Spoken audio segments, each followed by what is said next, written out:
Di hari-hari ini, beberapa klien aku memutuskan untuk lebih baik membeli asuransi jiwa daripada asuransi kesehatan. Menurut mereka sih dengan adanya repricing berkali-kali, kayaknya lebih hemat kalau pakai yang dari pemerintah saja atau BPJS. Dan mereka akhirnya lebih memilih asuransi jiwa.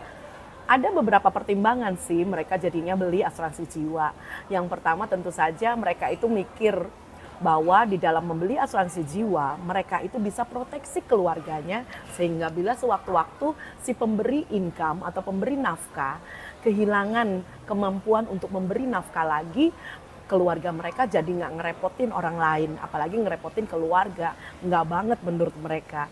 Dan yang kedua yang menjadi pertimbangan mereka adalah ketika mereka membeli asuransi jiwa, mereka coba mikirin bahwa kelak ketika keluarga atau pemberi nafkah tidak bisa lagi memberi nafkah, anak-anak mereka harus tetap bisa kuliah, anak-anak mereka harus dibekali dengan pendidikan yang cukup. Dan tentu saja dalam membackup dari biaya pendidikan yang cukup besar, dan mereka sedang menuju persediaan itu, mereka juga harus memproteksi dari si pemberi income tadi. Jangan sampai konyol mati di tengah jalan gitu ya. Dan keluarga mereka akhirnya tidak mampu menyekolahkan anak lagi. Karena itu mereka membeli asuransi jiwa sebagai backup untuk proses persediaan untuk dana pendidikan anak-anak mereka. Lalu yang berikutnya yang menjadi pertimbangan juga, beberapa klien itu ternyata di usia produktif punya juga hutang bisnis. Nah, hutang bisnis mereka kebanyakan itu juga mengagunkan rumah yang mereka tinggali. Wah, ini bahaya banget karena kalau terjadi apa-apa dengan bisnis mereka, apalagi pemberi nafkah, jangan sampai tutup usia di tengah jalan.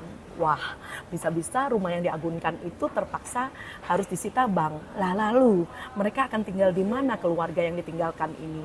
Makanya mereka membeli asuransi jiwa untuk backup. Kalau terjadi harus tutup usia si pemberi nafkah atau yang berhutang, meskipun rumah mereka disita, mereka punya sejumlah uang tunai untuk bisa melanjutkan hidup lagi. Dan yang keempat, ketika mereka mengambil asuransi jiwa, ada juga pertimbangannya, yaitu mereka memikirkan apabila mereka berasal dari suku-suku tertentu di Indonesia, mereka harus menyediakan biaya pemakaman yang tidak sedikit jumlahnya.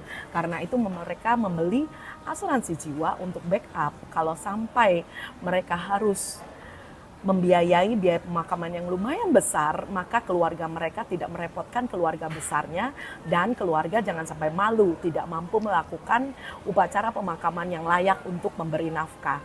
Asuransi jiwa bisa jadi jalan keluar yang sangat memuaskan.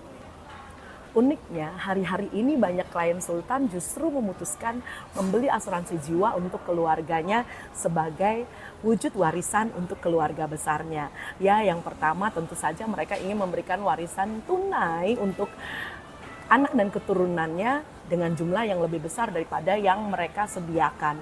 Kenapa? Karena budgetnya lebih murah pastinya dengan asuransi jiwa. Bahkan mereka memikirkan untuk asuransi jiwa sebagai biaya turun waris ketika mereka memiliki aset yang lumayan banyak. Karena harus ditebus, maka biaya turun warisnya mereka menggunakan yang namanya asuransi jiwa. Wah, ini keren juga ya. Kenapa? Karena dengan asuransi jiwa kita bisa mendapatkan sejumlah uang besar sebagai waris tunai maupun sebagai biaya turun waris dengan biaya yang lebih murah. Jadi bisa turunkan warisan aset dalam jumlah besar, tapi biayanya lebih kecil. Dan yang pasti, warisan dalam bentuk asuransi jiwa itu bebas pajak dan tentu saja bisa langsung diberikan kepada orang yang dituju. Jadi, kamu udah punya asuransi jiwa apa belum? Ada 4 produk dasar asuransi jiwa yang kamu perlu tahu.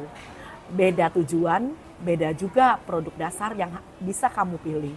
Supaya kamu nggak salah pilih produk dasar asuransi jiwa yang kamu butuhkan, kamu boleh DM atau konsul dengan Ilen ya.